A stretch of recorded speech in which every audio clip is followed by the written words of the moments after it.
Hello fellow Sengoku Basara fans and welcome to another video from my series called Character Ranked List. Today we are talking about Sakon Shima, who is my number 14, and man, this music makes me hyper!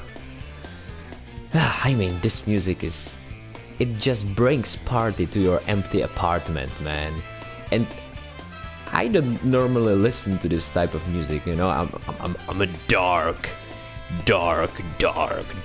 metalhead who likes death metal and black metal and grindcore, and who's like all about just, you know, death and destruction in his music. Yeah, that's what I like. But man, you can't resist this music. It's just sometimes I just this is one of my guilty pleasures, man. Don't tell my friends that I listen to this, okay? So let's look at this guy. Okay, so Sakon's theme is being a gambler. Yeah, he gambles anywhere, everywhere, anytime, with anything and with anyone. Katsuya is not impressed. Alright, so let's talk about Sakon's appearance. So Sakon Shima has like very fresh, punkish look, and he's so handsome to the point that he almost looks like some kind of girl. You know, he looks like that tomboyish anime girl who likes other girls, if you know what I mean. So yeah, that's Sakon's look. Now let's talk about his personality, because that's actually quite interesting, because yeah, Sakon Shima is portrayed very differently in Sengoku Basara and in Samurai Warriors. Because in Sengoku Basara, Sakon is portrayed as kinda happy-go-lucky guy, you know, who's not very intelligent.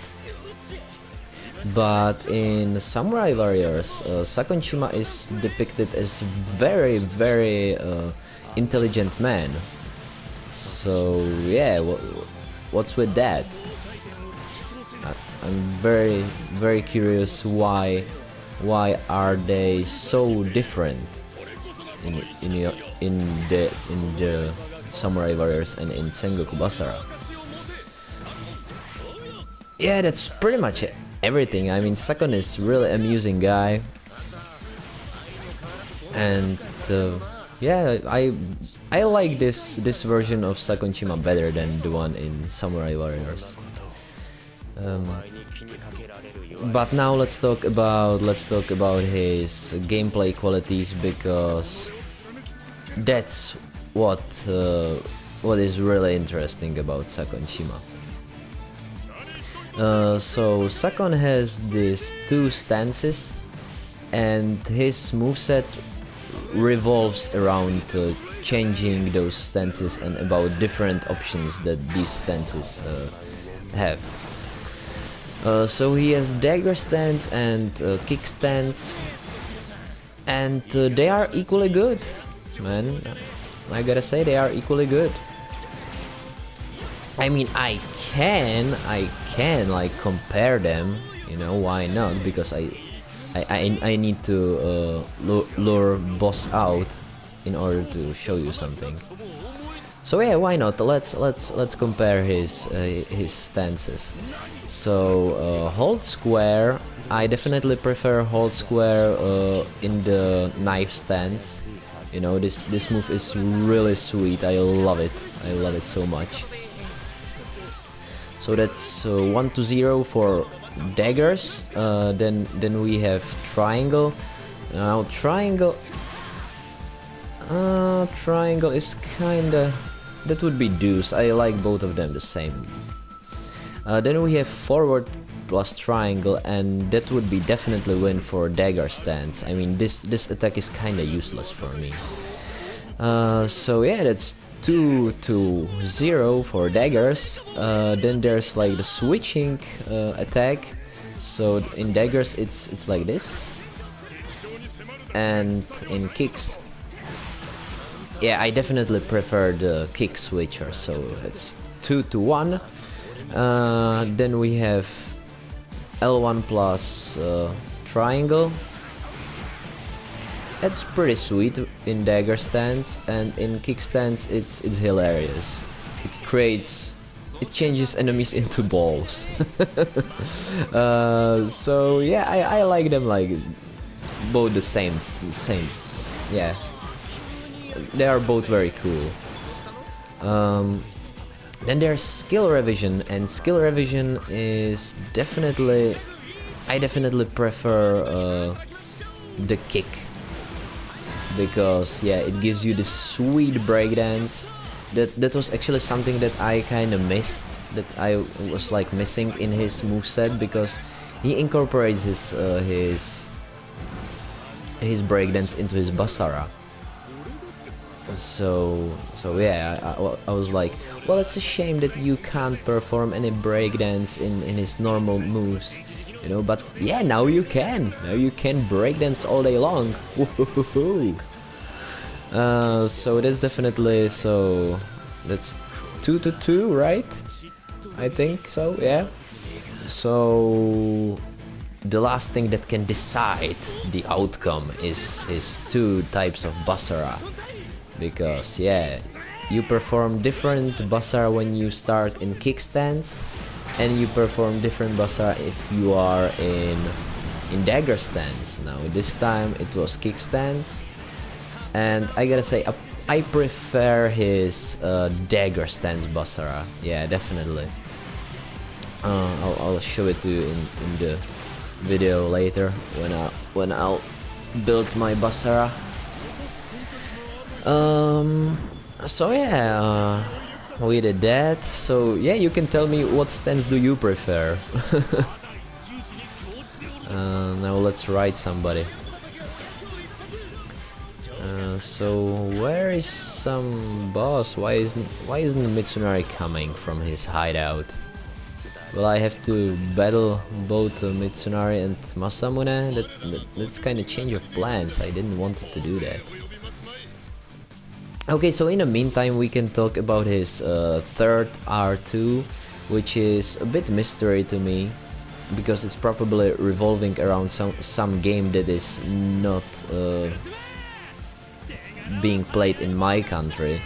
Because what is your goal is to have 2 dices that have 1 and 1 on each dice, you know, and that's in my country, that's really worthless result of casting a dice, because when you cast a dice, you want, at least in most games that are played in my country, you want as high number as possible. But yes, not in this. Not in this. Oh, great, Mitsunari! Thank you, Mitsunari Senpai, that you've noticed me. That's my kokoro is all doki doki, you know. So I can show you something that I wasn't able to show you in my moveset video, and that's the full extent of his koi koi. Because let me tell you something, it's absolutely horrible to use koi koi on normal soldiers, but it's definitely easier when you are trying to koi koi some boss. So Sate koi koi Mitsunari-sama, doko desu ka? I'm sorry, I'll stop with my horrible Japanese. I just know a few phrases, and you know how it is with otakus. They know few phrases and they are all high and mighty that they know more than anyone else. Okay, so let's go. Yes, that's 1 card. Alright. Come on, Mitsunari. Ah! You're fast. Yeah, that's 2nd. Numero 2. Ow, ow, ow. That was nice, guys.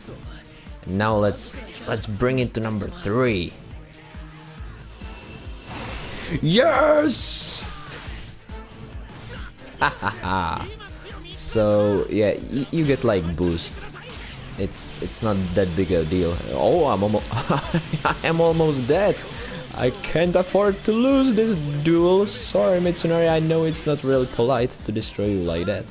I'm in a dagger stand, so I can perform the dagger Basara. Let's do this.